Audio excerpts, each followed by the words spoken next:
Hey, it's the Empire, Geoboxing Empire, back to boxing. Now, man, Errol Spence Jr. and Yordenis Ugas fight each other, man. Errol Spence Jr., there's a lot of questions about how well he's doing the fight since his eye was messed up, during his preparation for Manny Pacquiao. In that regard, Yordenis Ugas took his place, beat Manny Pacquiao, and Ugas is coming in as a possible upset for Errol Spence Jr. when they fought. Now, it was wild, man. Errol Spence Jr. and Yordenis Ugas were fighting each other. Yordenis Ugas was doing really well in the beginning when he was throwing with Errol Spence Jr.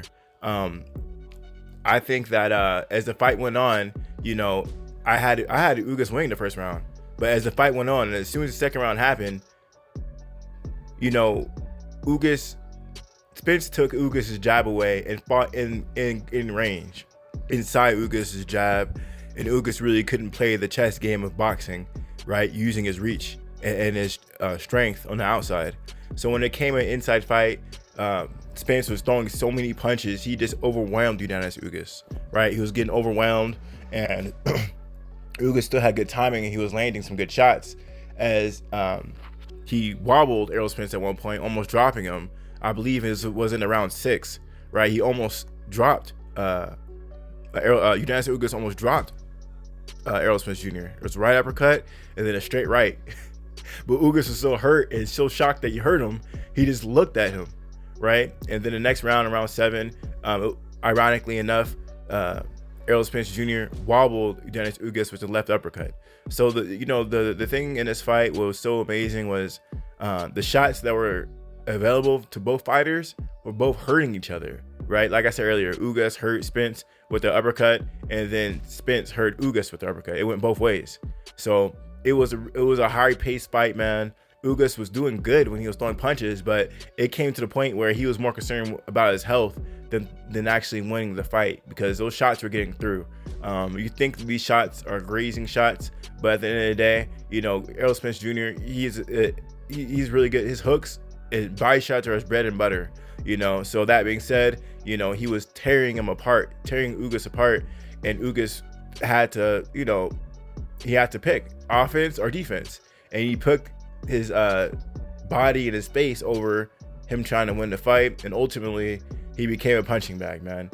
He just wasn't throwing enough punches, and there was rounds where Ugas would throw, he couldn't have thrown more than, no more than 20 punches around at one point, because he was getting beat so bad, and he was just sitting there taking it from Errol Spence Jr.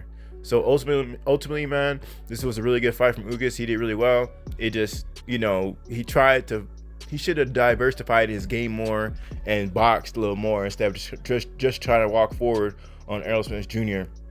Because that was a really bad game plan. Because Errol Spence Jr., man, he lives in the inside. He made this an easy fight for Errol Spence Jr. by trying to fight him in the inside. He didn't use any lateral movement. He just came forward with the high guard, and he basically was walking forward just to get hit while really not doing anything. Like I said earlier, Ugas had some really good timing. He did some really good things in the ring, and I thought, this was a really competitive fight.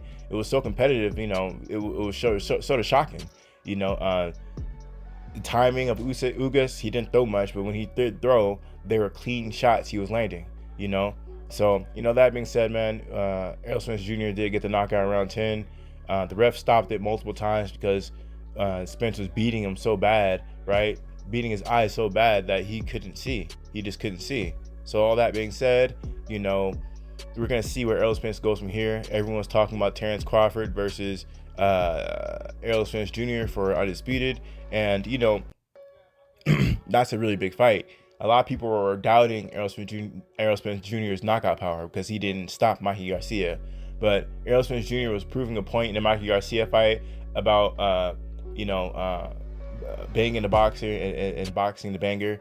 Errol Spence Jr., it was wild because when he fought Mikey Garcia, instead of actually bullying him, because everyone was saying how high IQ Mikey Garcia is, Errol Spence Jr. decided to outbox him.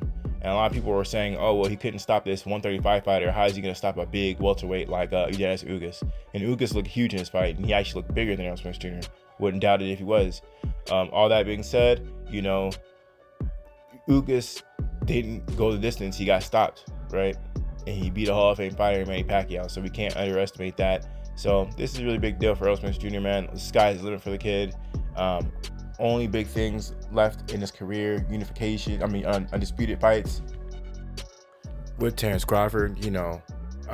This is a big deal. Only 7 undisputed fighters, only 7 undisputed fighters, 7 or 6 undisputed fighters in boxing history. So this is nothing to sneeze at. A lot of times people are talking about how boxing's dead. Man, I don't know what people are talking about. I think like 3 or 4 are the newest champions that are undisputed with 4 titles are from like this generation. You got Terrence Bud Crawford undisputed, Josh Taylor undisputed, Canelo undisputed, Alexander Usyk undisputed. Right? That's 4 of the 7 today are from this generation, and soon it's going to be Terrence Crawford or Errol Spence Jr. And we all know Jermell Charles fighting for undisputed soon with Castano. So boxing's hype right now, man. This is a golden era. People really need to not take it for granted. And this is why I like the PBC, man. People fight each other in the PBC. Things get done over here, and big fights happen. So, man, we're gonna see what happens in boxing, man, between Errol Spence Jr. But understand that, Josh Taylor, he former undisputed 140 champion. He can move up in weight to 147 because he's gonna have to eventually, and he's gonna get in the mix eventually. So there's just a lot of big names, big things that are happening, and in the 154 division stacked, the 140 division stacked, and then the 147 division stacked. And all these fighters, it looks like it's inevitable that all of them are going to be undisputed. Josh Taylor is already undisputed. Castano Jermell is going to be undisputed soon, and Terrence Crawford is going to be undisputed. And let's not underestimate. Let's not forget to talk about how Terrence Crawford, he already became undisputed at 140. So it's the competition in there is historic. It's historic. It's insane because people they keep on doing historic things by fighting the best. So really big news, man. I'm really excited to see this fight finally close and end, and only big things happening from now on, man. Anyway, let me know you guys feel about it though. Like, comment, subscribe. This is the Empire, Geoboxing Empire. Peace.